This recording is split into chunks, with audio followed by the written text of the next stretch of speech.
Жителите на кратовското село Живалево неколку месеци глава не може да кренат од штетата што им ја прават диви свињи и волци. Последниот инцидент се случил вчера, кога поголема група диви свињи пред време го обрале лозјето на семејството Арсови од Живалево.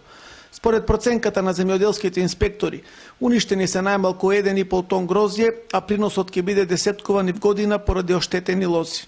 Лозето е оштетено и за наредната година. Ти имаш проблеми наредна година, имаш чепено, имаш подривано, имаш млади садници уништено, имаш набиена земја у кал газено. И рече фактички, лозето тие овие 900 прута уништено 100%. По пријава на оштетениот, на терен излегле земјоделски инспектори и ловочувар од ловното друштво Буковец. Утврдиле дека покрај грозјето настрадале и насадите со тикви, бостан и пипер. Штетата е голема, но се уште има дилеми која институција треба да го обештети семејството Арсов. Ја да га плачу, да немам зрно гројзе, да немам од што? Од обично ловочко друштво концесија. На кое концесија се дава овај држава? Де ги дава тие концесија?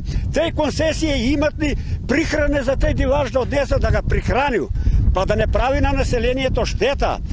Дополнителен проблем за локалното население е наездата на волци. Само последниве 2-3 недели во околните села биле заклани неколку кучиња загари и десетина кози и овци.